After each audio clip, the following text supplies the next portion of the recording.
Hello hello hello नमस्कार. सर्व स्पर्धक, सभागृहातील रसिक मान्यवर आणि व्यासपीठावरील या स्पर्धेचे सगळे मान्यवर, आपल्या सगळ्यांचं स्वागत करून आपण आजच्या या स्पर्धेच्या समारोपाकडे वळलेलो आहोत. पारितोषिक वितरण तत्पूर्वी आज या स्पर्धेसाठी आपल्याकडे जे मान्यवर आलेले आहेत त्यांचा आपण सन्मान करणार आहोत. साधारणतः फुल न फुलाची पाकळी असं म्हटलं जातं. आम्ही परिषदेतर्फे पुष्पगुच्छ वगैरे देत नाही, फळांची करंडी देतो. त्यामुळे फळांची करंडी असं न म्हणता मी मराठी विज्ञान परिषदेचे अध्यक्ष डॉक्टर ज्येष्ठराज जोशी यांना विनंती करतो की त्यांनी आपल्या प्रमुख पाहुण्यांचं स्वागत करावं. प्रदीप वेलणकर सर, जोरदार टाळ्या वाजवा असं मी नंतर कधीही सांगणार नाही, रिझल्टच्या वेळेला तर नाहीच नाही.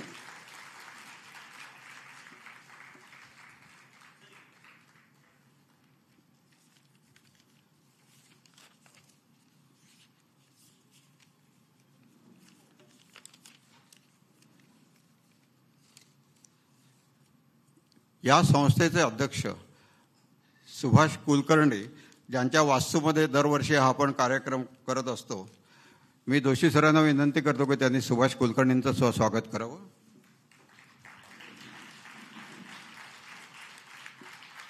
मराठी साहित्य संस्कृती व कला मंडळ वाशी या संस्थेला मराठी विज्ञान परिषद कधीच विसरू शकणार नाही. कारण अंतिम फेरी ठरली की सगळ्यात पहिला फोन जातो तो या सभागृहाला आणि कुलकर्णी सरांच्याकडून लगेच त्याला होकार प्राप्त होत असतो. कुलकर्णी सर, आता आपण वळूया परीक्षकांच्याकडे. विज्ञानाच्या दृष्टीने परीक्षण करण्यासाठी आपण 2 परीक्षकांना आमंत्रित केलं होतं. त्याचप्रमाणे कला, थिएटर या दृष्टीने नाटक 2 परीक्षक होते. मी जोशी सरांना विनंती करतो की त्यांनी सर्वप्रथम डॉक्टर अमोल भागवत यांचं स्वागत करावं.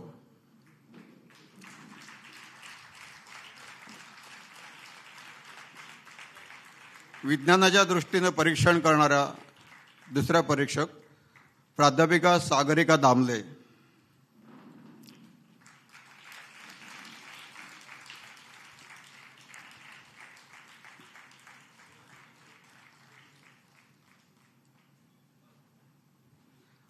रंगभूमीच्या दृष्टीने परीक्षण करणाऱ्या माननीय मधुरा वेलणकर.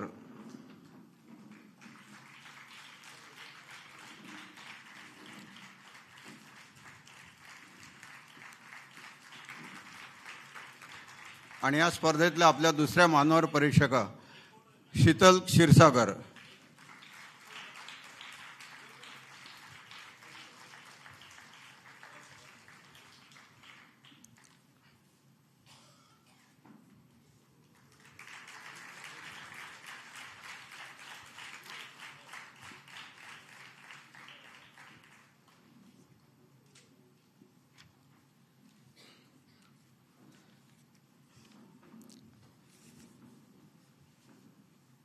मान्यवरांचं स्वागत झालेलं आहे.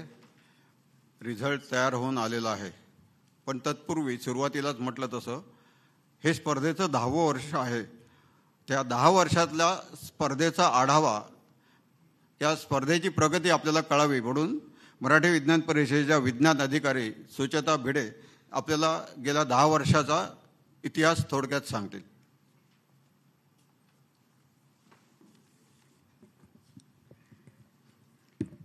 विज्ञान एकांकिका स्पर्धा मराठी विज्ञान परिषदेचा एक अत्यंत अभिनव असा उपक्रम आहे. मराठी विज्ञान परिषदेचं विज्ञान प्रसाराचं काम 1966 पासून सुरू झालं.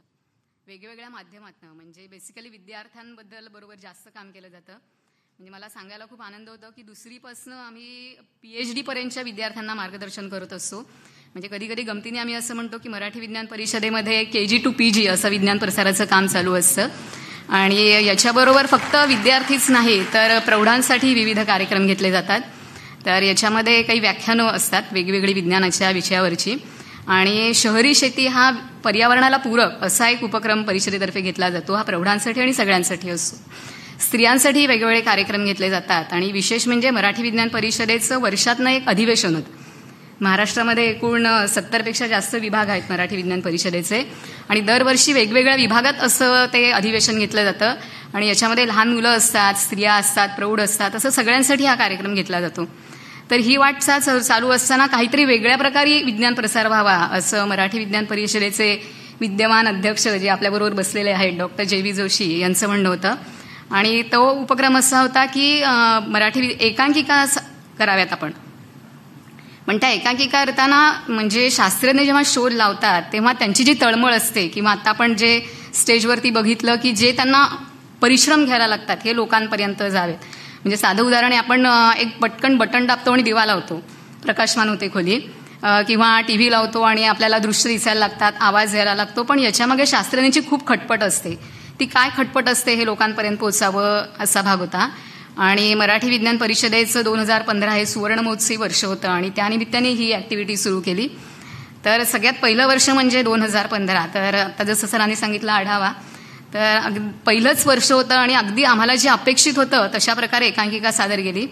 द एक्सपेरिमेंट ही डहाणूकर कॉलेजची एकांकिका होती आणि त्याच्यामध्ये त्यांनी रेबीज ह्या रोगासाठी लुई पाश्चरने जे काही संशोधन केलं ते त्या एकांकिकेमध्ये सादर केलेलं होतं. आणि एक अगदी लहान मुलाला म्हणजे कुत्रा चावलेला आहे आणि तो कसा रिॲक्ट होतो आणि लुई पाश्चर त्याच्यावरती कसे उपचार करतो, त्याच्या आईची त्यावेळची काय भूमिका होती, हे खूप छान त्यांनी सादर केलेलं होतं. आणि विशेष म्हणजे ही कॉमर्स कॉलेज होतं, म्हणजे विज्ञान ह्या निमित्ताने कॉमर्स कॉलेजच्या मुलांनी हे सगळं वाचलेलं आहे. म्हणजे बरेच वेळा सायन्सच्या विद्यार्थ्यांना माहिती असतं. तर हे जे आमचं उद्दिष्ट आहे हे असं अशा प्रकारे हे झालेलं आहे. त्याच्यानंतर फक्त मग शास्त्रज्ञच नको तर काही विज्ञान कथाकार पण आहेत आपल्याकडे, तर त्यांच्या कथा पण सादर व्हाव्यात असं एक पुढे आलं. मग त्याच्यामुळे विज्ञान कथा आणि शास्त्रज्ञांचं चरित्र अशा एकांकिका सुरू झाल्या. हा प्रवास असाच चालू होता. काही वेळेला असं वाटलं की काहीतरी गाईड करायला पाहिजे, कारण बऱ्याच वेळा एकांकिका हा साधारण शालेय गट जो आहे यांना काही अजून समजलेलं नाही आहे. तर त्याच्यासाठी काही आम्ही शिबिरंसुद्धा घेतली, एकांकिका कशा कराव्यात किंवा लेख कसे म्हणजे लेखन कसं करावं, सादरीकरण कसं करावं याच्यासाठी. हा प्रवास 2019पर्यंत छान चालू होता आणि 2020 साल आलं आणि आपल्या सगळ्यांना माहिती आहे की संपूर्ण जगच थांबलं त्यावेळेस. पण तरीसुद्धा मराठी विज्ञान परिषदेच्या एकांकिका आम्ही घेतल्या. ही स्पर्धा जी आहे ती घेतली, फक्त ती व्हिडिओच्या माध्यमातून घेतली. आणि अंतिम स्पर्धा जी होती ती नेहमीच्याच पद्धतीने प्रत्यक्ष सादरीकरण झालं, ह्याच हॉलमध्ये झालं. आणि विशेष म्हणजे जे नियम सरकारने दिले होते त्याचं कुठेही उल्लंघन म्हणजे पूर्णपणे पाळून आम्ही ही स्पर्धा घेतली. नंतर 2022-23 ही अशी सुरूच राहिली आणि आज हे 10वं वर्ष आलं 2024. यावर्षीचं वैशिष्ट्य म्हणजे ह्यावर्षी सगळ्यात जास्त म्हणजे प्रवेशिका आलेल्या 67 प्रवेशिका आलेल्या. ह्या प्रवेशिका संपूर्ण महाराष्ट्रातनं आलेल्या होत्या आणि विशेष म्हणजे मराठवाड्यातनं सुद्धा पहिल्यांदा म्हणजे नांदेडपासूनपर्यंत आपण पोचलेलो आहोत आणि तिथून सुद्धा एकांकिका आलेल्या आहेत. ह्या वर्षीचं अजून एक वैशिष्ट्य म्हणजे आम्ही 3 ठिकाणी या स्पर्धा घेतल्या, पुणे, नाशिक आणि मुंबई. तर पुण्याला साधारणपणे आम्ही 1 दिवसाचा हा कार्यक्रम घेतो, पण यावर्षी एकांकिकाच एवढ्या होत्या की आम्हाला 2 दिवस हा कार्यक्रम घ्यायला लागला. पुण्यामध्ये प्रवेशिका आल्या होत्या, 17 प्रवेशिका आल्या होत्या शैक्षणिक गटातल्या आणि 13 सादर झाल्या. फक्त एक थोडंसं असं झालं की पुण्याच्या खुल्या गटातल्या होत्या त्या थोड्याशा कमी सादर झाल्या, म्हणजे एकूण 27 एकांकिका पुण्यामध्ये सादर झाल्या. नंतर नाशिकचं सांगायचं वैशिष्ट्य म्हणजे नाशिकला शैक्षणिक गटासाठी 9 प्रवेशिका आल्या होत्या आणि प्रत्यक्ष सादर पण 9 झाल्या, म्हणजे 100% मार्क द्यायला हरकत नाही नाशिकला.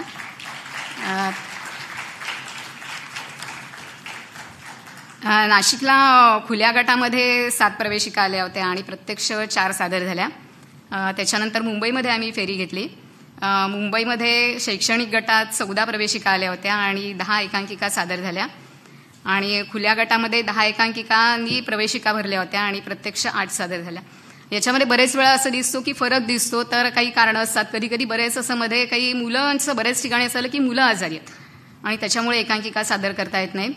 आणि हा जो प्रवास हे करत असताना एक मला सांगायला वाटतं की जशी तुमची तयारी चालू असते तशी आमच्या पद्धतीने पण काही वेगळ्या प्रकारे तयारी चालू असते. म्हणजे कधी स्पर्धा घ्यायची, कोणत्या, कारण हा जो पिरियड आहे साधारण आम्ही ऑक्टोबर म्हणजे जुलैपासून ते सप्टेंबरपर्यंतचा भाग असतो. तर म्हणजे खुल्या गटाला किंवा शैक्षणिक गटाला तयारीसाठी वेळ मिळाला पाहिजे हा एक महत्त्वाचा भाग असतो. त्याच्यामध्ये जे आपले महत्त्वाचे सण आहेत ते सण पण त्याच पिरियडमध्ये असतात, म्हणजे गणपती असेल, दिवाळी असेल, नवरात्र असेल.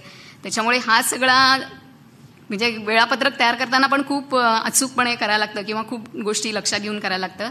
आणि आज आपण बघतोय की आज आपण अंतिम फेरीसाठी आलेलो आहोत. बरेच वेळा आमची अंतिम फेरी ही नोव्हेंबरमध्येच होते, पण ह्यावर्षी हे होतं जी आपली इलेक्शन होती, निवडणुका होत्या, त्याच्यामुळे हा थोडासा काळ लागला.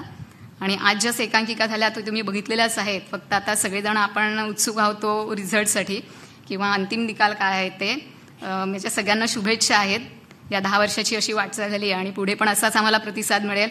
तुम्ही जास्तीत जास्त तुमचे जे लोक आहेत त्यांना या एकांकिकेबद्दल माहिती द्या आणि पुढच्या वर्षी नक्कीच आपण जास्त एकांकिका इथे सादर करतील असं लक्षात घेऊ. धन्यवाद.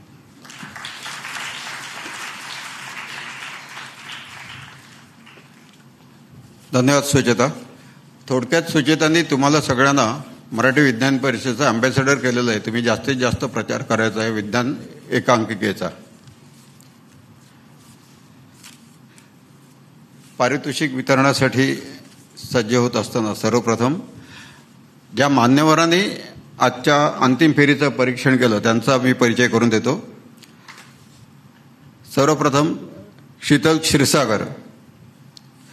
शीतल क्षीरसागर यांना आपण सगळ्यांनी नाटकात नाही तर दूरचित्रवाणीच्या मालिकेत पाहिलेलं आहेच. तब्बल 36 वर्ष अभिनय क्षेत्रात त्यांची कारकीर्द बहरली असून बाल कलाकार म्हणून आम्ही शाळेत जाणार नाही या नाट्यदर्पण विजेत्या एकांकिकेतून त्यांनी मराठी नाटकात आपल्या कारकिर्दीला सुरुवात केली आणि त्यानंतर अभिनय क्षेत्रातच काम करण्याचा वसा घेतला असं म्हटलं तर चुकीचं ठरणार नाही. भरपूर मेहनत, कामात समर्पण आणि स्वतःच्या क्षमतेवर प्रचंड विश्वास या त्रिसूत्रीवर त्यांची कारकीर्द विकसित झालेली आहे. अनेक दिग्दर्शक, ज्येष्ठ कलाकार यांच्याकडून आपल्याला खूप शिकायला मिळालं हे त्यांचं ते क्रूड मान्य करतात. 1988 ते 2017 या 25 वर्षाच्या कालावधीत रणांगण, बेईमान, गारंबीचा बापू, वर परीक्षा, आपला हे असावा, आम्ही, तिन्ही सांज, वास्तुशांती, क्वीन मेकर इत्यादी अनेक नाटकात त्यांनी आपल्या भूमिका वठवलेल्या आहेत. रंगमंच करत असताना कलाक्षेत्रात सुद्धा क्रांती झाली. त्यामुळे कालानुरूप त्यांनी वेगवेगळ्या दूरचित्रवाणींच्या मालिकात 1992 पासून भाग घ्यायला सुरुवात केली आणि तो आजपर्यंत चालू आहे.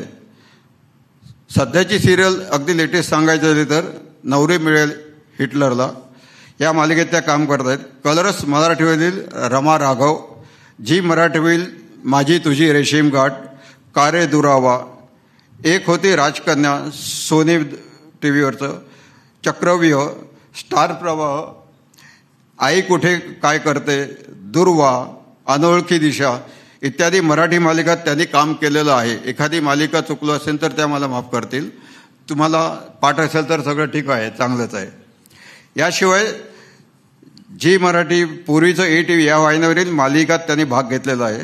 झी TV आणि दूरदर्शन या 2 वाहिन्यावर त्यांनी हिंदी मालिकातही भूमिका केलेल्या आहेत.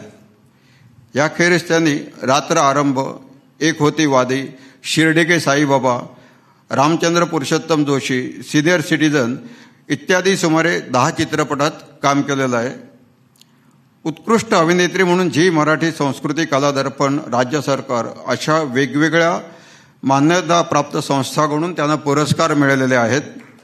नाट्य व सिनेमा यांच्या परीक्षण समितीवर त्यांनी काम केलेलं आहे आणि अभिनय क्षेत्रात दीर्घकाळ करत असलेल्या या अशा मान्यवर अभिनेत्री आपल्याला परीक्षक म्हणून लाभल्या याबद्दल मी स्वतःला आणि आमच्या संस्थेतर्फे खरोखर भाग्यवान समजतो की त्यांनी एका फोनवरती कुठलेही आढेवेढे न घेता हो मी येणार म्हणून सांगितलं. त्यांचे खूप खूप आभार.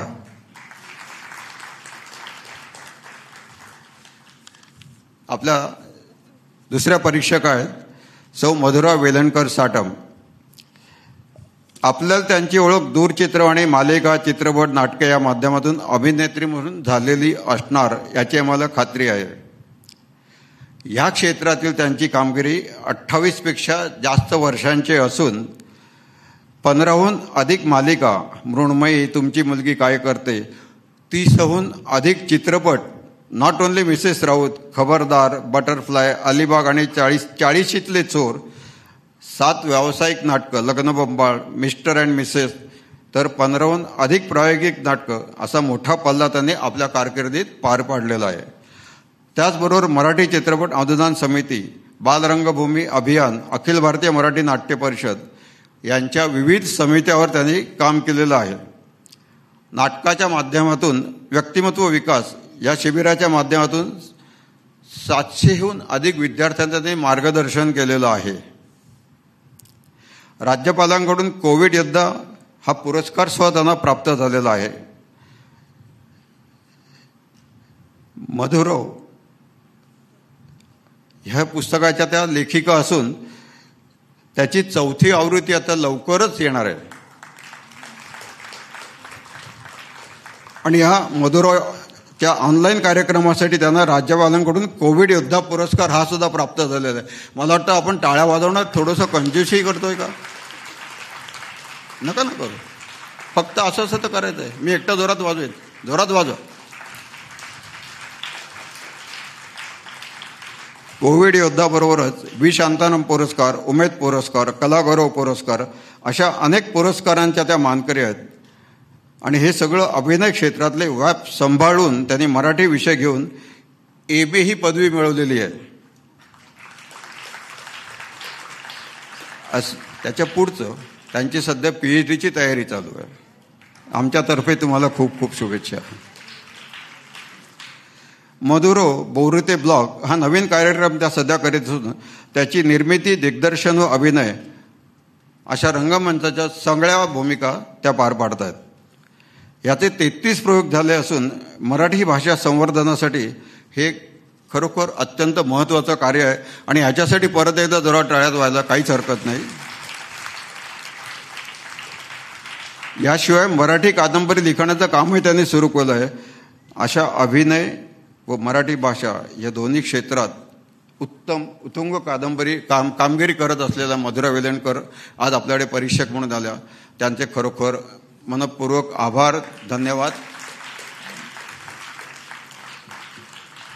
या स्पर्धेचं परीक्षण जसं मगाशी म्हटलं तसं रंगमंचीय दृष्टीने आणि वैज्ञानिक दृष्टीने बघण्यात आलं होतं.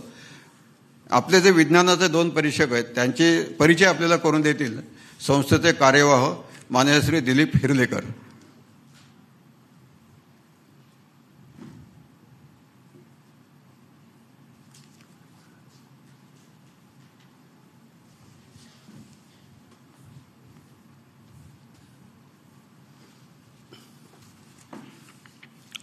नमस्कार. खूप वेळ झालेला आहे, आपण झटपट हे काम पूर्ण करूया. प्राध्यापक सागरिका दामले, मगाशी आपण त्यांना सत्कार केला किंवा त्यांचं हे केलं, स्वागत केलं, त्यावेळेला केलं. वनस्पतीशास्त्रातल्या PhD आणि व्यवस्थापन शास्त्रातल्या पदविकाधारक अशा सागरिका दामले.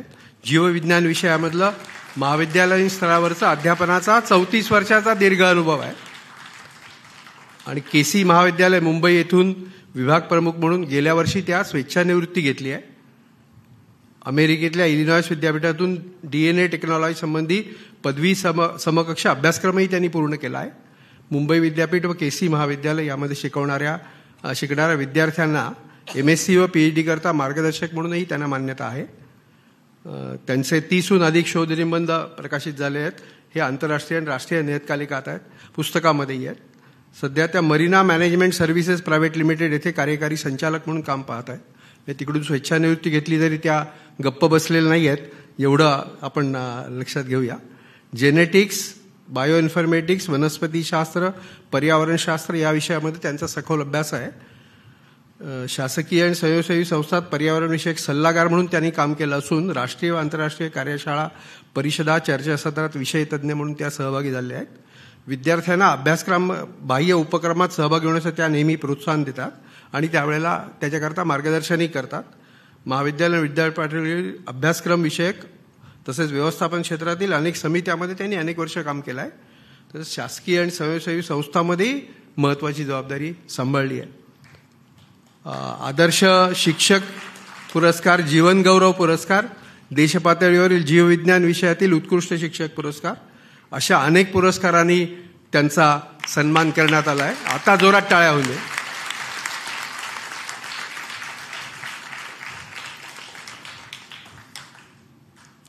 विज्ञानाच्या अंगाने दुसरे जे परीक्षक आहेत श्री अमोल भागवत, हे नागपूरमध्ये जन्म झालेले ग्रस्त आहेत आणि त्यामुळे शालेय शिक्षण त्यांचं काही नागपूरला काही मुंबईमध्ये असं झालं आहे. पण महाविद्यालयीन शिक्षण सगळं मुंबईत आहे. म्हणजे BSc MSc ते दोन्ही मुंबईमध्ये केलं आहे त्यांनी. भौतिकशास्त्रामधला त्यांचा मुख्य आहे. हे इलेक्ट्रॉनिक विषयाचा विशेष अभ्यास आहे त्यांचा. आणि त्यांनी जे काम केलं ह्या इलेक्ट्रॉनिक विषयामधलंच अतिशय याचं म्हणायला पाहिजे. टाटा मूलभूत संशोधन संस्थेच्या इलेक्ट्रॉनिक्स विभागाकडून प्रेरणा घेऊन आकार आलेल्या समीर या नावाच्या केंद्र सरकारच्या इलेक्ट्रॉनिक्स विभागाच्या संशोधन विकास प्रयोगशाळेत 1986 मध्ये ते रुजू झाले. आणि त्याच्यामध्ये इलेक्ट्रॉन लिनियर ॲक्सेलरेटर या वैशिष्ट्यपूर्ण यंत्राविषयीचे जाणकार आहेत. हे यंत्र कर्करोगावर उपचार करण्यासाठी रुग्णालयात सर्वत्र वापरले जाते. या विशिष्ट क्षेत्रातील 30 वर्षाचा दीर्घ अनुभव आहे त्याला. म्हणजे इलेक्ट्रॉनिक्सचा कुठे उपयोग आहे आणि त्याच्यामधलं किती तज्ज्ञता त्यांच्याकडे आहे हे याच्यामधून लक्षात येईल तुमच्या. त्याच्यानंतर या क्षेत्रामधला जो कार्यगट आहे त्याचा सभासद आहेत आणि जिथे त्यांनी काम सुरू केलं गटप्रमुखापर्यंत गेले नाही. गुवाहाटीचं असं जे समीरचं केंद्र आहे त्याचे संचालक होऊन ते मग गेल्या वर्षी निवृत्त झाले. या क्षेत्रातल्या प्रशिक्षणासाठी ते परदेशात जाऊन आलेत. शिवाय इस्रो वापरत असलेल्या high power tracking radar transmitter यासंबंधीच्या कामाचाही त्यांना अनुभव आहे. जैववैद्यकीय इलेक्ट्रॉनिक्स उपकरणे व तंत्रज्ञान विषयाच्या केंद्र सरकारच्या समितीत तज्ज्ञ म्हणून त्यांनी काम केलं आहे. शिवाय CBSE बोर्डाच्या विज्ञान शिक्षण विषयक कार्यक्रम आखणाऱ्या समितीचे सभासद ते होते. आणि याचबरोबर विज्ञान लोकप्रिय करणं हा सगळा संशोधनाचा किंवा त्या संबंधातल्या क्षेत्रातला हे आहे. पण विज्ञान लोकप्रिय करण्याकरता पण आकाशवाणी केंद्रावर त्यांनी अनेक भाषणं दिली आहेत. आज मला वाटतं किशोर कुलकर्णी असते तर त्याचा दाखला देऊ शकले असते. आणि आता निवृत्तीनंतरही ते गावाकडे जाऊन काही कार्यक्रम करतात. आणि तसा गेल्या वर्षी त्यांनी नागपूरच्या परिसरामध्ये आले. त्यामुळे तिथल्या नवेगाव देशमुख या गावामध्ये जाऊन असा कार्यक्रम केला आणि आमच्या नागपूर विभागाने त्यांना त्याच्याकरता सहकार्य केलं होतं. हे असं विशिष्ट क्षेत्रामधला खूप तज्ज्ञ आणि परत सर्वसामान्यांच्या करताही विज्ञान प्रसार करणारं असं व्यक्तिमत्व आहे. आता भागवतांच्याकरता जोरात टाळ्या होईल. धन्यवाद.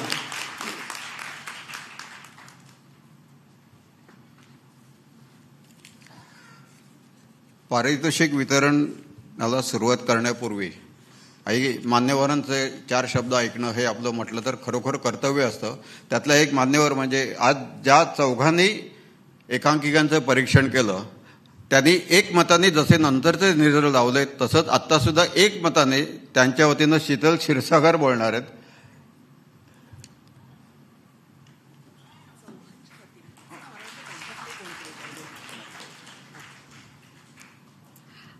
नमस्कार.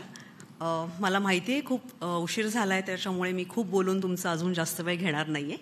पण आज इथे मला ह्या सुंदर रंगमंचावर उपस्थित राहण्याची जी संधी दिली त्याबद्दल मी मराठी विज्ञान परिषदेचे आभार मानते. आणि अध्यक्ष श्री पद्मभूषण जोशी सर यांचे मनपूर्वक आभार की विज्ञानासारखा क्लिष्ट विषय कलेतून नुसतं मनोरंजन नाही तर प्रबोधन सुद्धा करू शकतो ह्या विचाराने त्यांनी गेली 10 वर्ष ते अविरत प्रयत्न करतायत. आणि त्यांच्या ह्या उत्साहाला आणि प्रयत्नाला माझा सलाम आहे. कारण मी कुर्ला नेहरूनगरसारख्या मध्यमवर्गीय भागातून मोठी झाली आणि तिथे सुद्धा कोणीतरी असंच आम्हाला व्यासपीठ उपलब्ध करून दिलं होतं. म्हणून माझ्यातल्या कलाकाराला एक आत्मविश्वास आला, भरारी आली. पुन्हा शाळा आणि रुपारेसारख्या कॉलेजमध्ये जेव्हा झाले तेव्हा एक कलाकार म्हणून घडताना अनेकांनी अशी व्यासपीठं उपलब्ध करून दिली, आत्मविश्वास दिला. म्हणूनच आज व्यावसायिक अभिनेत्री म्हणून इतकी वर्ष या क्षेत्राचा माझा प्रवास सुरू आहे. आणि जसं म्हटलं नेहरूनगर भागात मोठी झाले आणि चुनाभट्टी भागातच मराठी विज्ञान परिषदेची शाखा आहे. तर तिथे जाऊन ग्रहण बघणं, अवकाश निरीक्षण ह्या सगळ्या गोष्टी लहानपणापासून केल्या. पण त्यावेळी ही कल्पना नव्हती की पुढे जाऊन कधीतरी ह्यांच्याच एखाद्या अशा विज्ञान एकांकिका स्पर्धेसाठी आपल्याला परीक्षक म्हणून जाण्याचं भाग्य लाभेल. आणि त्यावेळी अवकाश निरीक्षण केलं ते परिषदेच्या जमिनीवर उभं राहून, आणि आज त्याच परिषदेने मला आणि आपल्या सगळ्यांनाच कलेच्या विश्वाचं किंवा कलेच्या अवकाशाचं निरीक्षण करण्याची, त्यात विहार करण्याची संधी दिली, आणि त्यासाठी रंगमंचासारखा एक जमीन त्यांनी आपल्याला उपलब्ध करून दिली आहे. सो मी त्यासाठी त्यांचे खूप आभार मानते, सगळ्या कार्यकर्त्यांचे आभार मानते. आणि ह्या सगळ्यांचा उत्साह हा त्यांच्या वयाला काय म्हणूया साजेसाच आहे असं मी म्हणेन. कारण जेव्हा मी ह्यांच्या वयाची असणार आहे ना, तेव्हा मला असंच उत्साही राहायला आवडणार आहे. कारण आज ज्या विज्ञान ह्या माझ्यासारख्या सामान्य माणसासाठी अत्यंत क्लिष्ट, जिकडे सायन्स म्हटलं की ज्याच्या संकल्पना फारशा कळत नाही, शाळेनंतर तर काही संबंधच आलेला नाही, अशा आज अनेक संकल्पना, अनेक संशोधक आज या रंगमंचावर जिवंत झाले. त्यांच्या संकल्पना आमच्यापर्यंत पोचल्या, पुन्हा नव्याने पोचल्या, आणि ज्या पोचल्या नाहीत त्या आमच्यापर्यंत अत्यंत सोप्या साध्या भाषेत आम्हाला समजून सांगण्यासाठी आज आमच्याबरोबर 2 संशोधक शिक्षक होते की त्यांच्याशी बोलताना खूप अनेक नवीन गोष्टींचा उलगडा झाला.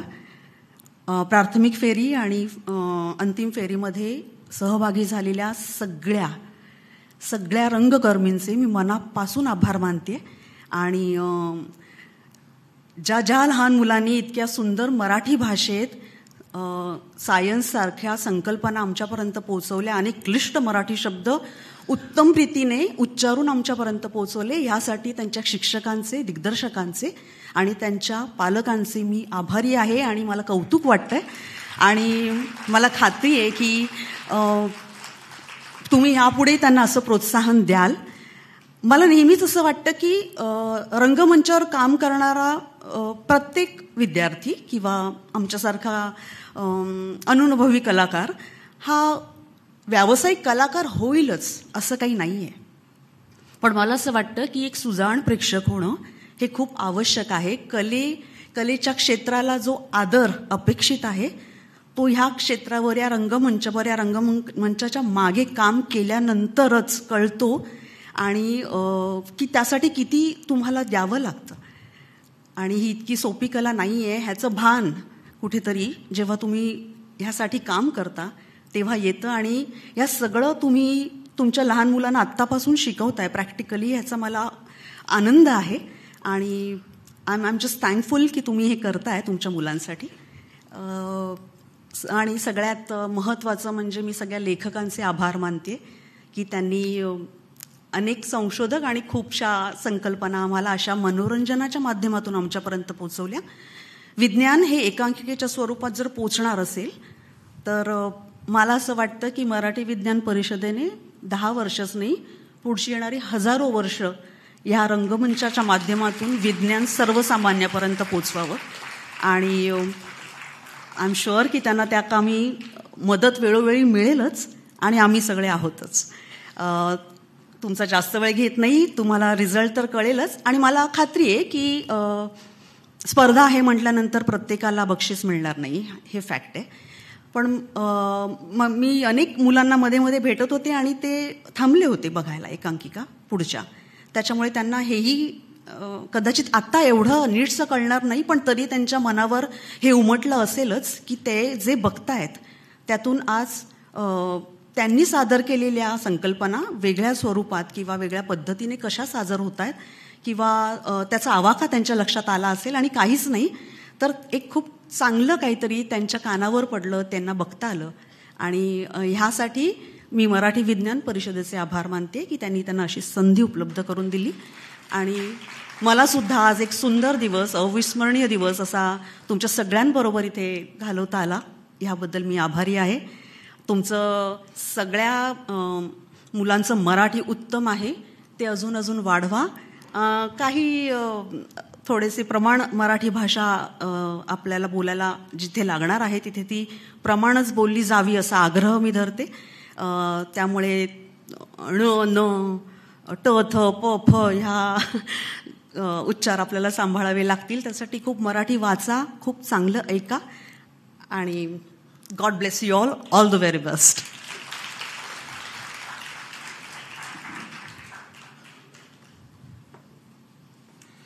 रंगभूमीच्या दृष्टीनं एकमेकांना शीतल मॅडम बोलल्या.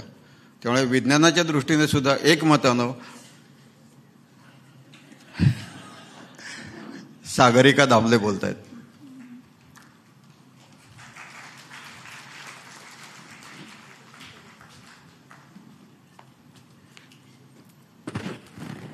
नमस्कार.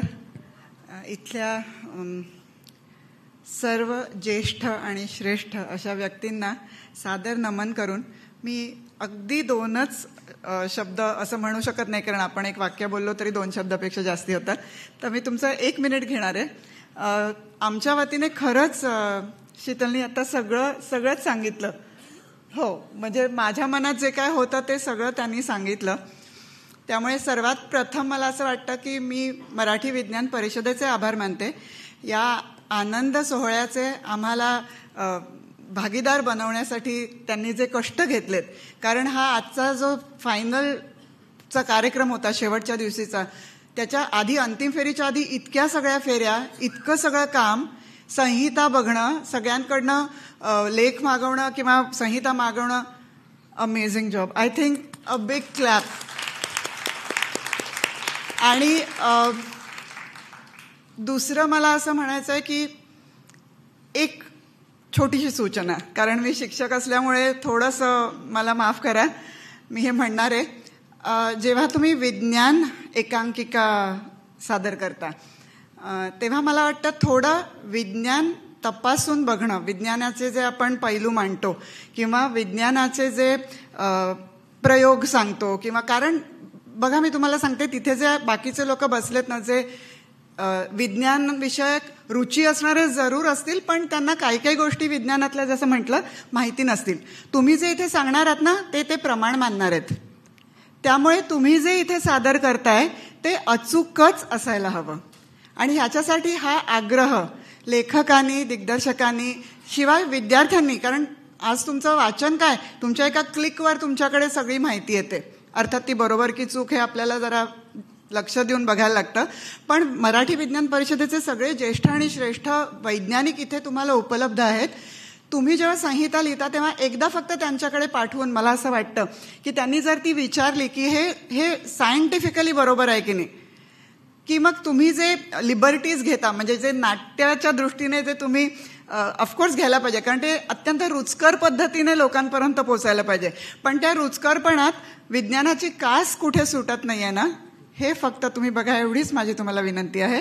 आणि सगळ्या बाल थोर सगळ्या ज्यांनी इथे येऊन इथे उभं राहणं हेच किती महत्वाचं आहे आणि हेच किती डेअरिंग आहे हे मला माहिती आहे. त्यामुळे त्या सगळ्यांसाठी मी पुन्हा एकदा जोरदार टाळ्या वाजवते. मराठी विज्ञान परिषदेचे पुन्हा एकदा मनपूर्वक आभार. आणि सगळ्या ज्येष्ठ आणि श्रेष्ठांकडनं मी त्यांचे आशीर्वाद मागते आणि माझं भाषण संपवते. धन्यवाद.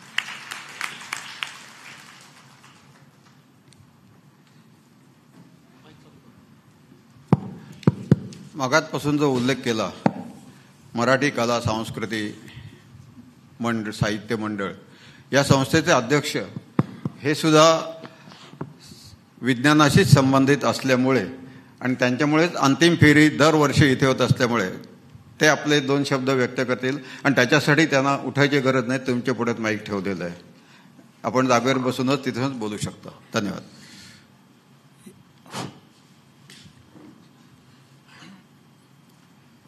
ह्या स्पर्धेचं उद्घाटन मी सकाळी केलं आणि तेव्हा माझं मनोगत सांगितलं होतं. बराच वेळ झाला, मी जास्ती काही बोलू इच्छित नाही, कारण का आपले नागपूर, पुणा, कुठून लांबून लोक आले, त्यांना परत जायचं आहे. मी फक्त एकच, सर्व जे कलाकार ज्याने आपला भाग घेतला त्यांचं अभिनंदन करतो. त्यांना बक्षिसं मिळत न मिळत त्यांना पुढल्या स्पर्धेसाठी सुद्धा शुभेच्छा व्यक्त करतो. आणि विशेष करून परत एकदा मराठी विज्ञान परिषदेचे आभार मानतो की मराठी साहित्य संस्कृती व कला मंडळाला संधी देतात की हा एक अतिशय चांगला कार्यक्रम इकडे करायला आम्हाला ते देतात आणि आमचा सहभाग घेतात मुख्य म्हणजे. म्हणून मी परत त्यांचे एकदा आभार मानतो. सर्व परीक्षकांचे आणि पाहुण्यांचे आभार मानून मी माझं मनोगत व्यक्त करतो. जय हिंद, जय महाराष्ट्र.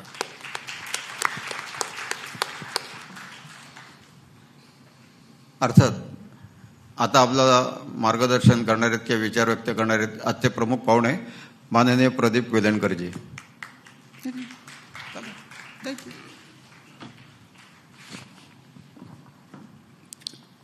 नमस्कार.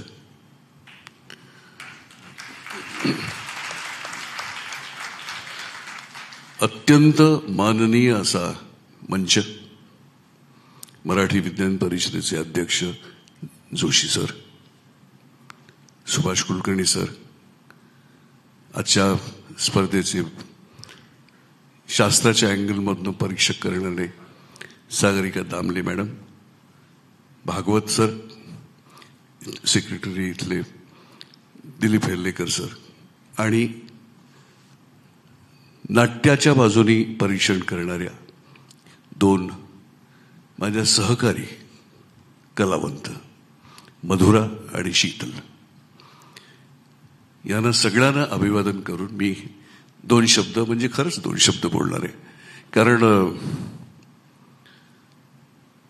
शास्त्र हा विषय माझा नाही, मंच, रंगमंच हा माझा विषय आहे.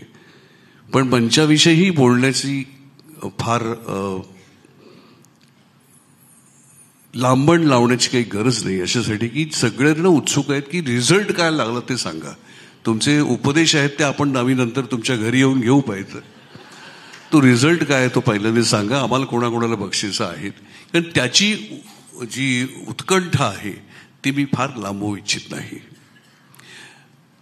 सगळ्या जे काही पारितोषिक विजेते आहेत त्यांचं मी मनापासून अभिनंदन करतो. पण ज्यांना मिळालं नाही पण त्यांनी भाग घेतलाय अशांचं जास्त अभिनंदन करतो. कारण एकेकाळी मीही असाच होतो. मला पारितोषिक न मिळता मी रंगमंचावरती दटून राहिलो आणि आता 53 वर्ष मी काम करतोय. त्यामुळे पारितोषिक न मिळालं तरी आपण पुढे जायचं असतं. आपल्याला पुढे काय करायचं आहे, ज्यांना याच्यामध्ये नट व्हायचं आहे अशा म्हणजे होतकरू नटांना मी एकच 2 ओळीत सांगू इच्छितो की ही स्पर्धा म्हणजे काही शेवट नाही, सुरुवात आहे. इथून जर तुम्ही सुरुवात केली असेल, मी आज 2 एकांकिका पाहिल्या त्याच्यावरून सांगतो की ज्या छोट्या छोट्या कलावंतांनी इथे रंगमंचावरती उभं राहून ज्या ताकदीने ते तुमच्या प्रेक्षकांपुढे मांडल्या, त्याच्यावरनं मला असं वाटतं की त्यांना पुढे जायला मी स्वतःहून पाहिल्यामुळे प्रोत्साहन देतो. पुढे जा, असेच जा, फक्त रंगमंच मात्र करत राहा. अशासाठी म्हणजे तुम्ही म्हणाल की आता रंगमंच करायची फार संधी असतेच असं नाही, पण असते. रंगमंच नटासाठी तर एस्पेशली असं आहे की एखादी भूमिका तुम्हाला जर मिळाली असेल तर ती तुम्हाला प्रेक्षकांपुढे मांडायची असेल तर त्याचा जो आलेख असतो तो आलेख तुम्हाला फक्त रंगमंचच शिकवतं, ना सिनेमात, ना मालिकेमध्ये, ना कुठेही आणखीन. कारण तिकडे आज कधी कधी पहिल्या दिवशी मरणाचा सीन पण घेतला जातो आणि मग कधीतरी 6 महिन्यांनी जन्माचा सीन घेतला जातो. तर तो आलेख नाहीये. तो आलेख, त्या आलेखात पक्क व्हायचं असेल तर मंचावरचा आलेख तुमचा पक्का असेल तर तुम्हाला तो कधीही आत्मसात करता येतो. म्हणून रंगमंचावरती काही काळ घालवणं हे आवश्यक असतं. तर होतकरू नटाला मी एवढंच म्हणेन की रंगमंच नेटाने करत राहा. एक छोटीशी सूचना लेखकांसाठी पण मी सांगेन, अशासाठी शास्त्रीय बॅकग्राऊंड म्हणून नाही पण एरवी सुद्धा आज जर तुम्ही रंगभूमीचा विचार केलात तर तुम्हाला नाटककार शोधावे लागतात. एक गोल्डन इरा जो असा होता की तेव्हा नाटककार होते, नाटककार नाटक बांधायचे आणि ते प्रेक्षकांच्या हृदयामध्ये कायम स्थान मिळवलेले आहेत. आज तुम्हाला नाटककार मिळत नाहीत, शोधावे लागतात. आज एखादे अत्यंत उत्कृष्ट कल्पना डोक्यामध्ये असते एकाच्या हुशार मुलाच्या, तो जातो कोणाकडे तरी सांगतो की अरे अशी अशी एक आयडिया आहे, ती त्यांनाही आवडते. असं करत करत मग 2, 4, 5, 7 डोकी मिळून ते नाटक लिहितात, ते बांधीव नसतं. त्यामुळे ते भिडतं असं होत नाही. आज तुम्ही जुनी नाटकं जर म्हणजे गोल्डन इरामध्ये नाटकं जर पाहिली तर ती तुमच्या नाटकामध्ये म्हणजे माझ्यावरून मी सांगतो, आज ती नाटकं जी मी पाहिलेली आहेत ती माझ्या हृदयात आज तागायत आहेत. तर लेखकांना सांगतो की तुम्ही थोडंसं रंगभूमीसाठी नाटक लिहायचं ह्याचं काहीतरी अभ्यास करा, वेगळा अभ्यास करा, जो तुमच्या लेखकाच्याही अनुभवामध्ये भर टाकेल असा. आणि बाकीच्या ज्या टेक्निकल गोष्टी आहेत, मी आज इकडनं जेव्हा आलो तेव्हा इथून मी काही लोकांना बाहेर जाताना पाहिलं.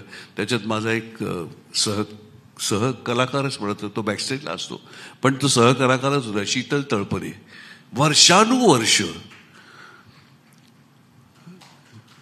वर्षानुवर्ष तो प्रकाश योजना म्हणून तो रंगमंच, व्यावसायिक रंगमंच गाजवतोय. पण तोही आज इथे एक प्रकाश योजना करण्यासाठी इथे आलेला मला दिसला आणि मला मनात भरून पावलं. मी म्हटलं हे डिवोशन आहे. तर तंत्रज्ञानांसाठी तंत्रज्ञ आहेत त्यांच्यासाठी सुद्धा हे शिक्षण संपत नाही कधी. मुळात हे जे परफॉर्मिंग आर्ट आहे ना, हे कधीच कोणालाच 100% येत नाही, जगात नाही येत कोणाला. एक 10-12% आलं तरी माणूस त्याच्यावरती व्यवस्थित गुजरण करू शकतो. एक 25% आलं तर तो जास्तच खूप काहीतरी आणखीन कमावतो. पण ह्याच्या पलीकडे 25%, 30%, 40% ह्याच्या पलीकडे माणूस परफॉर्मिंग आर्टिस्ट जात नाही. आणि परफॉर्मिंग आर्टिस्ट असेल, आज मला असं वाटतं जेव्हा की मला आता रंगमंचावरती सगळं येतं, मी इतकी वर्ष कामं करतोय, मला काही येत नाही, मी सगळं करू शकतो, असा ज्या वेळेला त्याच्या मनामध्ये विचार येतो ना, तेव्हा कुठून तरी एक अशी चपराक बसते. दुसऱ्या दिवशी काम करताना पहिलं माझं वाक्य मी अडखळतो, कधीतरी तिसरं वाक्य विसरून जातो आणि मग ती भूमिका वर जायच्याऐवजी खाली येते, लोकांच्या मनातूनही खाली जाते. तर परफॉर्मिंग आर्ट हा ना तुम्ही नेटाने करायचाच सराव आहे, तो सराव करत राहा. आणि त्याचा बेस दिलेला आहे तुम्हाला एकांकिका स्पर्धा.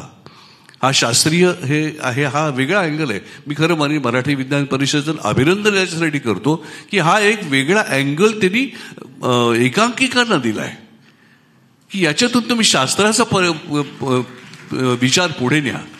हा कितीतरी महत्त्वाचा विचार आहे. आणि फक्त आज सागरिका मॅडमनी सांगितलं तसं की त्याची फक्त खात्री करून घ्या की हे सगळं बरोबर आहे की नाही. तर त्याच्यासाठी ही मराठी विज्ञान परिषदेमध्ये दिग्गज लोक बसलेले आहेत तुम्हाला सांगायला की हे बरोबर आहे, हे असंच करा, गो अहेड. पण हे नेटाने करत राहायची गोष्ट आहे. एवढंच मी तुम्हाला सगळ्यांना सांगतो, फार वेळ घेत नाही. धन्यवाद.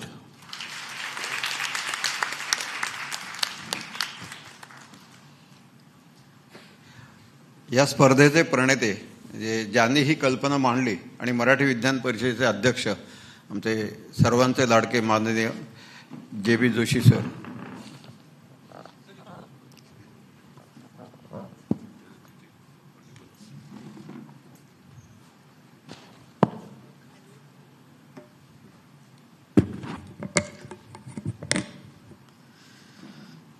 आजचे प्रमुख पाहुणे श्री प्रदीप वेलणकर, इतर मान्यवर, समोरचे मान्यवर, माझे परिषदेतले सहकारी आणि बंधू भगिनींनो, नमस्कार. सर्वात प्रथम मी आभार मानतो, नंतर कदाचित आभार प्रदर्शन असेल, पण मी खरंच भारावलेलं आहे, खूप आनंदी आहे आणि खूप भारावलेला पण आहे. तर आपले जे सगळे परीक्षक आहेत, सागरिका दामले, अमोल भागवत, मधुरा वेलणकर, शीतल क्षीरसागर आणि आमचे ढवळे, 10 वर्ष त्यांनी हे यशस्वी करून दाखवलं. आमच्याकडे कसं असतं मराठी विज्ञान परिषदेत की कोणतरी एक पुढारी असतो, त्या कार्यक्रमाचा सगळे मदत करतात. एकमेकांचे आभार मानतो की आभार मानत पण नाही, त्याची गरज नाही पडत. कारण असं एकजीव झालेलं आहे मराठी विज्ञान परिषद की सगळीजणं मिळून आपल्याला दिसेल ते सगळं कामं करत असतात. हा आता विज्ञान प्रसाराचा कार्यक्रम आहे, तर विज्ञान प्रसार कशाला करायचा? एक गोष्ट आपल्याला माहिती आहे की शेतीतून चांगलं उत्पन्न यायचं असेल तर आपण शेतजमीन सुपीक करायचा प्रयत्न करतो, त्याला व्यवस्थित खतपाणी असं करून ती सुपीक करतो आणि त्याच्यातून मग चांगले शास्त्रज्ञ निर्माण होतात. आणि ज्या समाजात शास्त्रज्ञ जास्त चांगले आणि प्रश्न सोडवणारे तयार होतात तो देश पुढारतो. आपण खूप पाठीमागे आहेत, आपल्याकडे खूपच प्रश्न आहेत, पण ते सोडवण्यासाठी तेवढे शास्त्रज्ञ नाही आहेत. किती प्रश्न आहेत बघा. आपला अन्नाचा प्रश्न आहे, कुपोषणाचा प्रश्न आहे, निवाऱ्याचा प्रश्न आहे, ऊर्जेचा प्रश्न आहे, वातावरणाचा प्रश्न आहे. इतके प्रश्न आहेत की अजून हजारो सायंटिस्ट जरी निर्माण झाले तरी सुद्धा ते कमी पडतील. आणि तोपर्यंत आपण गरीबच राहणार, कारण आपण बऱ्याचशा गोष्टी बाहेरून आणतो. मोबाईलचा कुठलाही मेक असू दे, आपल्या भारतातल्या शास्त्रज्ञांनी तो तयार केलेला नाही आहे, तो बाहेरून आणतो. आणि तुम्हाला हे जे सगळं समोर दिसतंय, हा माईक आहे, हा आवाज आहे, सगळं तंत्रज्ञान आपण जगावरती अवलंबून असल्यामुळं आपण गरीबच राहणार जोपर्यंत आपण काही निर्मिती करत नाही. दुसरं एक कारण आहे समाजामध्ये विज्ञान पसरवण्याचं की असं जर काही एखादी तंत्रज्ञान विकसित केलं, समजा पुढेपर्यंत नेलं, तर समजा आम्ही BRCच्या सहाय्याने बुलेट प्रूफ जॅकेट म्हणजे चिलखतांचं संशोधन केलं आणि ती चिलखतं जे 1.5 लाख रुपयाला बाहेरून विकत आणत होतो ते 15,000 रुपयात तयार झाली. आणि मुख्य म्हणजे ती चिलखतं म्हणून काम करायला लागली, कितीही गोळ्या झाडल्या तर. आता इथं हे इम्प्लिमेंट करायचं होतं, त्यावेळेला एकदम BRC पंतप्रधानांच्या कार्यालयाला त्यांनी सांगितलं की हे तयार आहे आणि त्यांनीच ऑर्डर्स दिल्या आणि आता 2 लाख आपण तयार करतोय दरवर्षाला. पण आता समजा दुसरा प्रश्न घेऊ आपण की आपल्याकडे शेतामधून इतक्या गोष्टी फुकट जातात. ऊसाचा रस काढला की चिपाड फुकट जातं. मका असेल तर केवढा मका, मग त्याचं बोंड आहे, तेवढं त्याचं ताट आहे, खूप गोष्टी फुकट. तुम्हाला आश्चर्य वाटेल, 200 दशलक्ष टन एवढं आपलं फुकट जातं आणि तेवढंच आपण तेल बाहेरून विकत आणतो. आणि अशा घनकचऱ्यापासून तेल तयार करणं असं तंत्रज्ञान निर्मिती आपण करतोय. आणि आपल्याकडे खूप मोठा प्रोजेक्ट आला आहे सरकारकडून की तुम्ही बांबूपासून सुरुवात करा आणि तो आपण हळूहळू पुढे नेऊ. आणि मी सांगत काय होतो की विज्ञान प्रसार काय करायचा. आता हे बांबू किंवा शेतामधलं उत्पादन असेल तर त्याचं कारखाने काढायला पाहिजेत आणि शेतकऱ्यांचे असतील तर ते लहान लहान काढायला पाहिजेत. म्हणजे शेवटी काय झालं, ते कारखाना कोणीतरी चालवायला पाहिजे, ती यंत्र बनवायला पाहिजेत. तर त्याच्यासाठीचा जो विज्ञान प्रसार आहे तो असा डिफेन्सला लागणारी ती एका पातळीवरती, पण समाजामध्ये तो विज्ञाननिष्ठ झाल्याशिवाय आपल्याला झालेल्या प्रगतीचं शेवटच्या टोकापर्यंत पोहोचवता येणार नाही. मी आनंदी आहे, मी आधीच सांगितलं, मी असं आत्ता स्टेजवरून सांगतोय अध्यक्ष म्हणून की आता आपण हे मोरलेस प्रायोगिक आहे. जर कोणाच्या मनात आलं की विज्ञानावर आधारित व्यावसायिक नाटक करूया तर ते सपोर्ट करायचा आम्ही विचार करू. त्या ह्याच्यामध्ये मी आता बक्षीस समारंभ होईलच, मी सगळ्यांचं जाहीर मनापासून खूप खूप कौतुक करतो. मला हे खूप आवडतं मनापासून. मी शिक्षक आहे हाडाचा. मला हे सगळं खूप आवडतं. सगळ्यांना धन्यवाद. आणि एक गोष्ट मात्र तुम्हाला आयुष्यामध्ये सांगून ठेवतो की खूपदा असं वाटतं की आपल्याला जर प्रगती करायची असेल, नाव मिळवायचं असेल, तर काहीतरी उच्च प्रयोगशाळा पाहिजे किंवा खूप पैसे पाहिजेत किंवा मोठी लायब्ररी पाहिजे, मोठं इंटरनेट पाहिजे, चांगले विद्यार्थी पाहिजेत आपल्या कॉलेजमध्ये. माझं वय 75 आहे. मी म्हणणार नाही 75 वर्षाच्या अनुभवामध्ये एकच गुण महत्त्वाचा की ज्याला काही लागत नाही, की मन आपण एकाग्र करू शकतो का, हे प्लीज सगळ्यांनी लक्षात ठेवा. विद्यार्थ्यांनी तर सगळ्यात लक्षात ठेवा की मन एकाग्र करायची ताकद ज्यांना येते त्यांना स्टेज पण जमेल, विज्ञान पण जमेल, अकाउंट्स जमेल, बँकिंग जमेल, कविता करायला जमेल, शिल्पकला करायला जमेल. पण ही कला आत्मसात करा आणि आपलं आयुष्य आनंदी बनवा. मला ह्याच्यावरती मोठं भाषण करता येतं. धन्यवाद.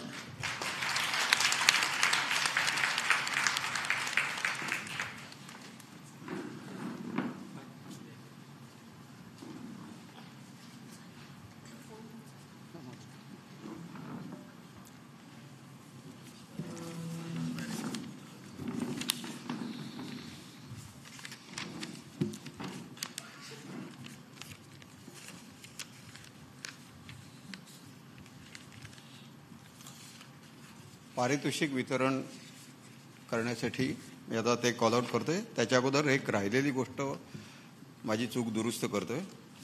आपल्या प्रमुख पाहुण्यांची मी ओळख करून दिलेली नव्हती. दोन वाक्य.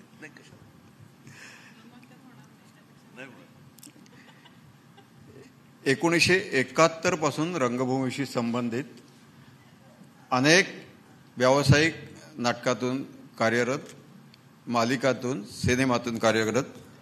आणि आत्ता मला खास फक्त एकच उल्लेख करतो, जास्ती उल्लेख करत नाही. थोर लेखक जयवंत दळवी यांची 100वी जन्मतिथी नुकतीच NCBमध्ये साजरी झाली होती.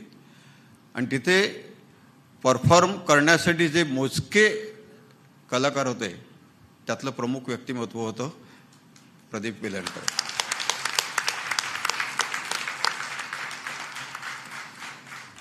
पारितोषिक वितरण सुद्धा जरा थोडंसं वेगळं असं नाही म्हणणार मी, पण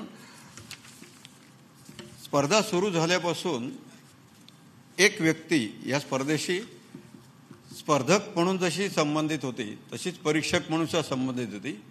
यावर्षी तिन्ही सेंटरवरती त्या व्यक्तींनी लिहिलेल्या एकांकिका सादर झाल्या होत्या. आणि आज अंतिम फेरीत सुद्धा त्यांच्या 2 एकांकिका अंतिम फेरीत सादर झालेल्या होत्या.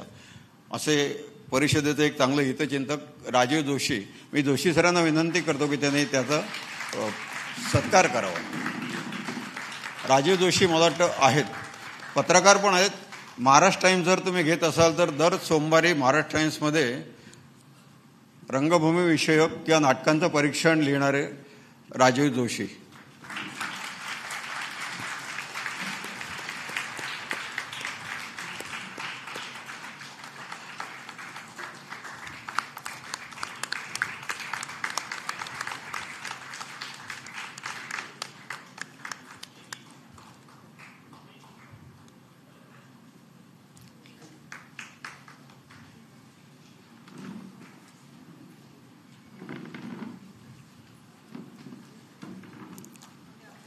आणि आता पारितोषिक शैक्षणिक विभागात.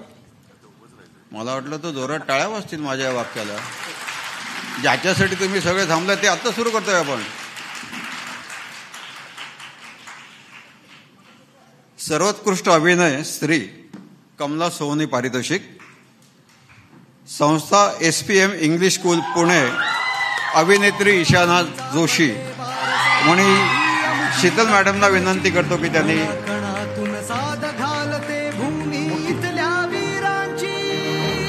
उत्कृष्ट अभिनेत्रीचं पारितोषिक देऊन सन्मानित करावं तिला.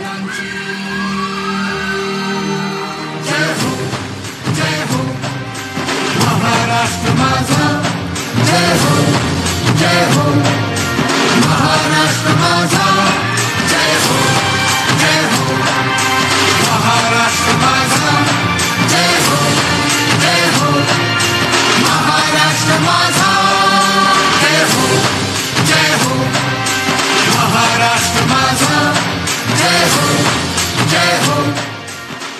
उत्कृष्ट अभिनय पुरुष डॉक्टर होमी भामा पारितोषिक. School of scholars Atre layout Nagpur आणि अभिनेता आहेत ओम कुलकर्णी. मी वेलणकर सरांना विनंती करतो की त्यांनी या लहान मुलांना महाराष्ट्र माझा जय हो जय हो महाराष्ट्र माझा जय हो जय हो महाराष्ट्र माझा जय हो जय हो महाराष्ट्र माझा जय हो. उत्कृष्ट संगीत सत्येंद्रनाथ बोस पारितोषिक. संस्था आहे SPM English school Pune 88A. अनमोल देशपांडे आणि वैदेही गोडबोले. मी मधुरा मॅडमना विनंती करतो की त्यांनी या दोघांना सन्मानित करावे. महाराष्ट्र माझा जय हो जय हो महाराष्ट्र माझा जय हो जय हो महाराष्ट्र माझा जय हो जय हो महाराष्ट्र माझा जय हो. उत्कृष्ट प्रकाश योजना पारितोषिक भास्कराचार्य पारितोषिक. SPM English school Pune 88A. मी कुलकर्णी सरांना विनंती करतो की त्यांनी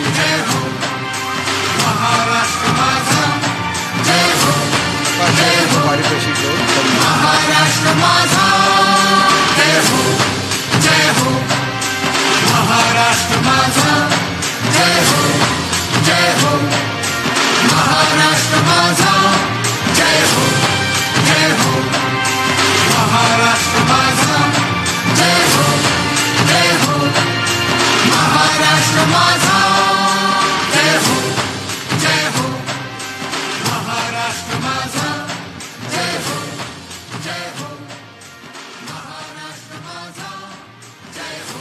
उत्कृष्ट नेपथ्य चार्ल्स कोरिया पारितोषिक. VPM विद्या मंदिर दहिसर ही धरा त्यांचीही आहे. नेपथ्यकार आहेत तेजस सोनवणे.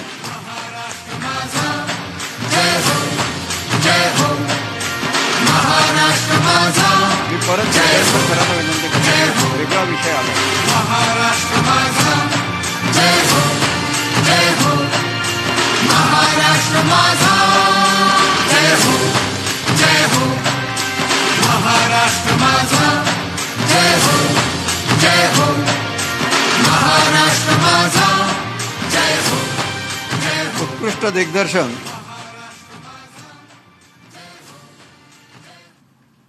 APJ अब्दुल कलाम पारितोषिक. संस्था आहे SPM इंग्लिश स्कूल पुणे. अनमोल देशपांडे आणि वैदेही गोडबोले.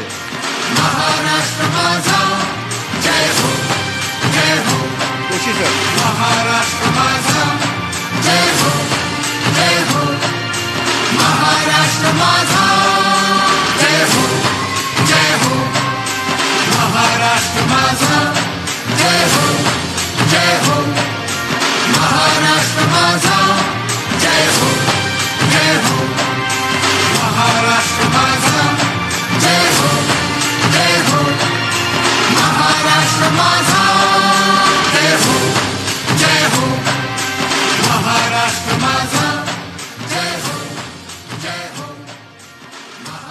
जरा तुमच्या दोघांशी बोलायचं होतं जरा एक सेकंद बरं फक्त प्लीज जरा. उत्कृष्ट लेखनाचं पारितोषिक ह्या दोघांना आहे त्यामुळे त्यांना खाली उतरायचे त्रास देत नाही. मी लगेच तुम्ही ते उत्कृष्ट लेखनाचं पारितोषिक देत जाते. तर दोघांनाही परत सन्मानित करायचं लेखक म्हणून. जय हो महाराष्ट्र माझा जय हो जय हो महाराष्ट्र माझा जय हो जय हो महाराष्ट्र माझा अमोल देशपांडे आणि वैदेही गोडबोले. जय हो महाराष्ट्र माझा जय हो जय हो महाराष्ट्र माझा जय हो जय हो. आणि आता सांघिक पारितोषिक. तृतीय क्रमांक school of scholars Atre layout Nagpur tring tring. एकांकिकेचं नाव आहे ट्रिंग ट्रिंग. नागपूरचे जर कोणी कलाकार उपस्थित असतील, त्यांचे प्रतिनिधी असतील तर त्यांनी रंगमंचावरती ताबडतोब यायचं आहे. सगळेजण आलात तरी चालेल. ही सामुदायिक ट्रॉफी आहे. School of scholars, Atre layout, Nagpur.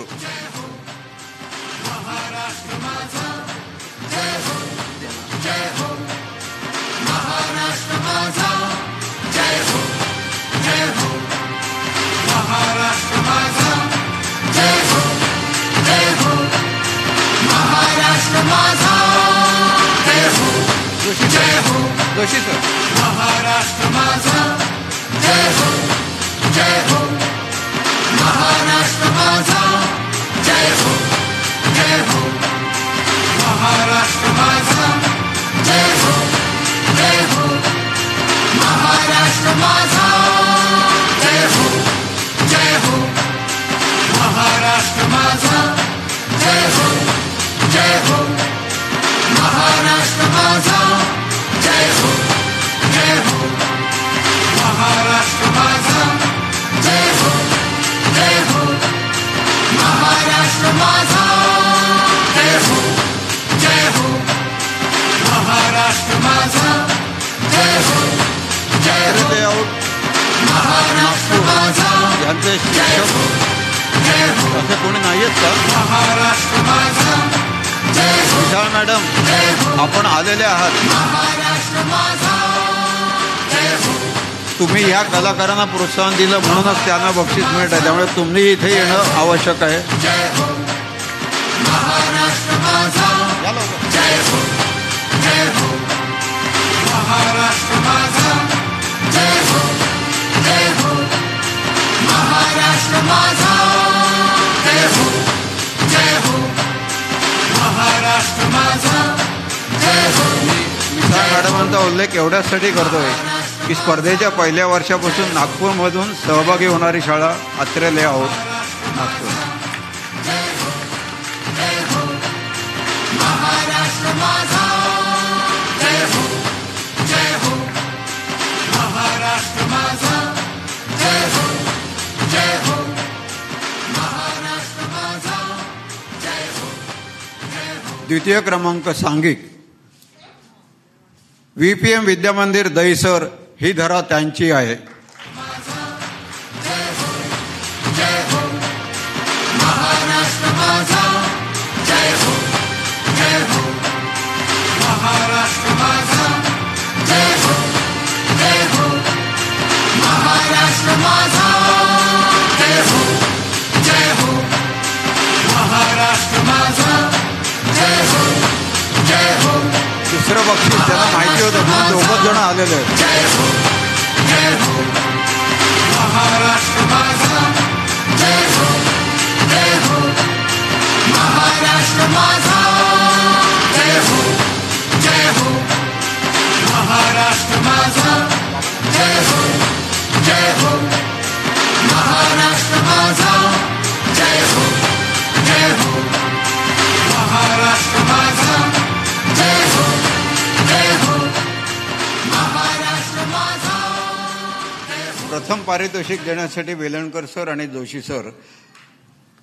अर्थात संस्थेचं नाव घ्यायची गरज नाही, सगळ्यांना बक्षीस मिळाले. राहिलेली तिसरी संस्था कुठली आहे तरी हरकत नाही. SPM English school Pune.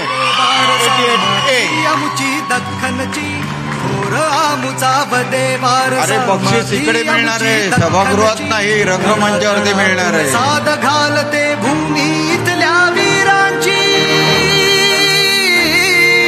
भूमीतल्या वीरांची जय हो जय हो. महाराष्ट्र माझा जय हो जय हो.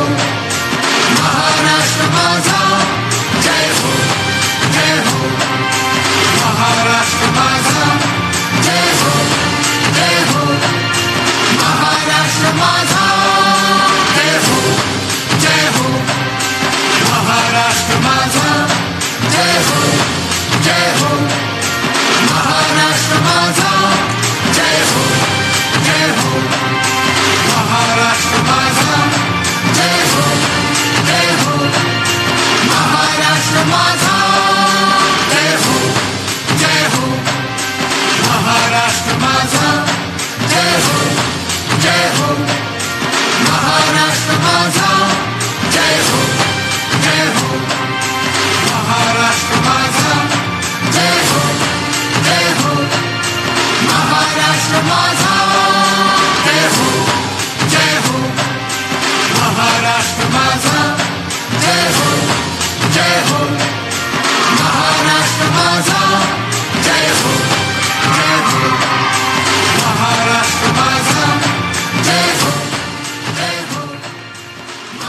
विजेत्यांचं खूप खूप अभिनंदन.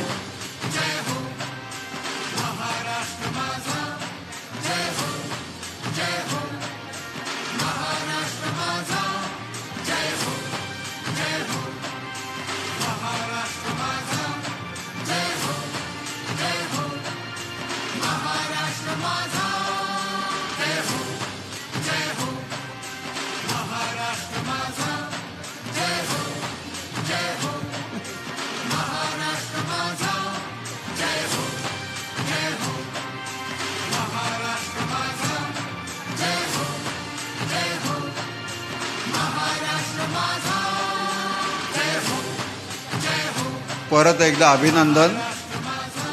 आणि पुढची 10 वर्ष तुम्ही या स्पर्धेत भाग घेणार ह्या अपेक्षेनेही ट्रॉफी दिली, एवढं लक्षात ठेवायचं. हां,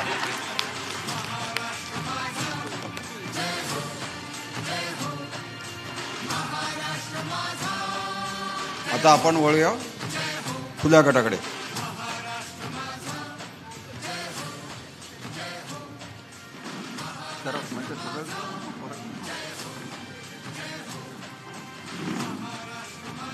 सर्वोत्कृष्ट अभिनय स्त्री मारी क्युरी पारितोषिक संस्था रेवन एंटरटेनमेंट आणि अभिनेत्री अन्वी बाणपूर. मी शीतल क्षीरसागर मॅडमना विनंती करतो की त्यांनी अन्वीचं कौतुक करा.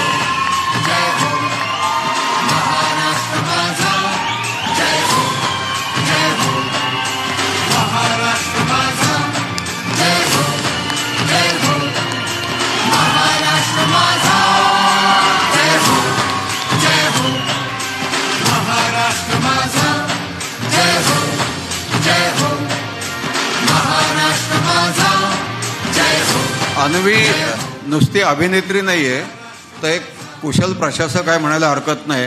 स्पर्धा सुरू झाल्यापासून तिथे जे फोन येत होते ते हाच प्रयोग पाठपुरावा एखाद्या गोष्टीचा कसा करावा याचं एक खरोखर चांगलं उदाहरण होतं. उत्कृष्ट अभिनय पुरुष आर्किमिडीज पारितोषिक रेवन एंटरटेनमेंट ओमकार डावरे.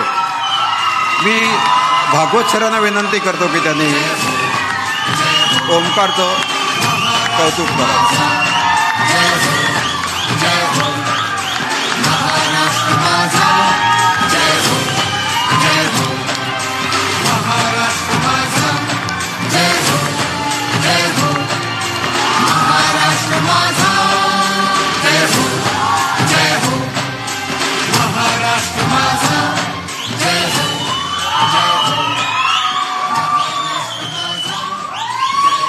उत्कृष्ट संगीत अल्बर्ट आईन्स्टाईन पारितोषिक संस्था रेवन एंटरटेनमेंट शिवम भागवत. मी दामले मॅडमना विनंती करतो की त्यांनी हे पारितोषिक द्यावं.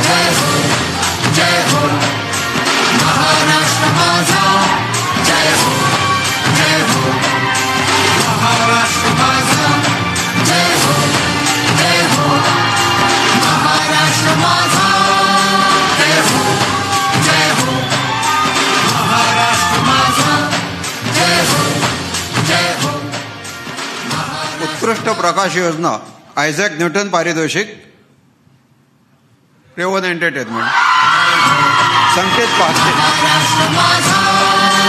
परिषदेचे कार्यवाह गिर्लेकर सर यांना मी विनंती करतो हे पारितोषिक तुम्ही द्यावं.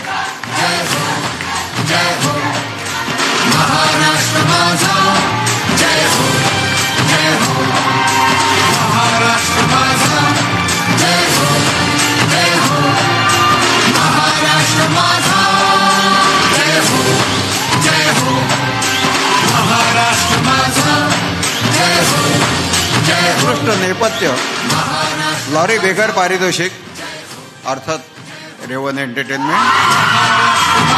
नेपथ्यकार विक्रांत सुजल आदित्य शिवम. मी वेलणकर सरांना विनंती करतो की त्यांनी या चौघांचाही सन्मान करावा.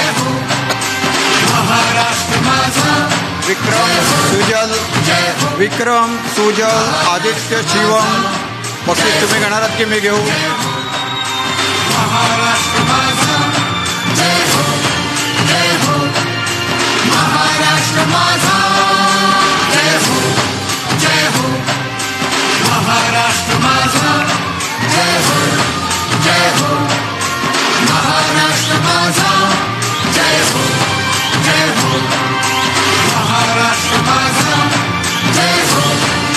दिग्दर्शन मायकल फॅराडे पारितोषिक वेलणकर सर. आता तुम्हाला 2 मिनिटं इकडे. मायकल फॅराडे पारितोषिक रेवन एंटरटेनमेंट रुपेश अहिरे.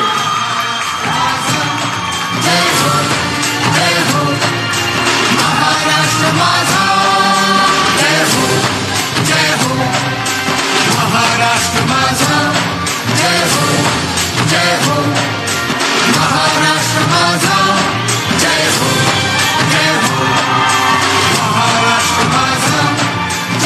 उत्कृष्ट लेखन लायनस पावलिंग पारितोषिक. आणि इथे मक्तेदारी मोडली आहे. लेखनाचं पारितोषिक जातंय रंगवेद मुंबई या संस्थेच्या पराग पुजारी यांना. महाराष्ट्र माझा जय हो जय हो उत्कृष्ट लेखन पराग पुजारी रंगवेद मुंबई. महाराष्ट्र माझा जय हो जय हो महाराष्ट्र माझा जय हो जय हो महाराष्ट्र माझा जय हो जय हो महाराष्ट्र माझा जय हो जय हो. आणि आता सांघिक पारितोषिक. आता आपण सगळे एकत्र जायचे सगळे. तृतीय क्रमांक डॉक्टर कमला आम्ही ऋणी आहोत. लोकहितवादी मंडळ नाशिक. वीरांची जय हो जय हो महाराष्ट्र माझा जय हो जय हो महाराष्ट्र माझा जय हो जय हो महाराष्ट्र माझा जय हो जय हो महाराष्ट्र माझा जय हो जय हो महाराष्ट्र माझा जय हो जय हो महाराष्ट्र माझा जय हो जय हो महाराष्ट्र माझा जय हो जय हो महाराष्ट्र माझा जय हो जय हो महाराष्ट्र माझा जय हो जय हो महाराष्ट्र माझा जय हो जय हो महाराष्ट्र माझा जय हो जय हो महाराष्ट्र माझा जय हो जय हो महाराष्ट्र माझा जय हो जय हो महाराष्ट्र माझा जय हो जय हो महाराष्ट्र माझा जय हो जय हो महाराष्ट्र माझा जय हो जय हो जय हो. द्वितीय क्रमांक क्युरियस क्रुइज रंगवेद मुंबई. जय हो महाराष्ट्र माझा जय हो जय हो महाराष्ट्र माझा जय हो जय हो महाराष्ट्र माझा जय हो जय हो महाराष्ट्र माझा जय हो जय हो महाराष्ट्र माझा जय हो जय हो महाराष्ट्र माझा जय हो जय हो महाराष्ट्र माझा जय हो जय हो महाराष्ट्र माझा जय हो जय हो जोरदार टाळ्या 2 गोष्टींच्यासाठी. जय हो संस्थेला मिळालेल्या पारितोषिकाबरोबरच जय हो प्रकाश योजनेची महाराष्ट्रात जास्तीत जास्त बक्षिसं मिळवणारं व्यक्तिमत्व आता रंगमंचावरती आलेलं आहे. शीतल तळपदे. जोरदार टाळ्या त्यांच्यासाठी झाल्या पाहिजेत. शीतल तळपदे महाराष्ट्र शासनाची किंवा कुठलीही स्पर्धा असेल तरी शीतलला बक्षीस नाही असं होत नाही. माझा जय हो जय हो महाराष्ट्र माझा जय हो जय हो महाराष्ट्र माझा जय हो जय हो महाराष्ट्र माझा जय हो जय हो महाराष्ट्र माझा जय हो. आता मी रिझल्ट वाचत नाही. आमच्या आर डी जोशींना संगीत जोरात करायला सांगतो. संस्थेला माहिती आहे कोणाला बक्षीस मिळालं. तुम्ही तिकडे आरडाओरड करत तिकडे यायचं रंगमंचावरती. हा, नाव घ्यायची गरज नाही. रेवन एंटरटेनमेंट पुणे. दख्खनची कणा कणातून साद घालते भूमीतल्या वीरांची, भूमीतल्या वीरांची. जय हो जय हो महाराष्ट्र माझा, जय हो जय हो महाराष्ट्र माझा, जय हो जय हो महाराष्ट्र माझा, जय हो जय हो महाराष्ट्र माझा, जय हो जय हो महाराष्ट्र माझा, जय हो जय हो महाराष्ट्र माझा, जय हो जय हो महाराष्ट्र माझा, जय हो. रेवन एंटरटेनमेंट पारितोषिक देताना तुमच्याकडून कबूल करून घेतोय की पुढे कमीत कमी 3 वर्ष तुमचा सहभाग पुण्याला असेल. पुण्याला मी येणार तेव्हा तुमची एंट्री आहे की नाही बघणार, एवढं.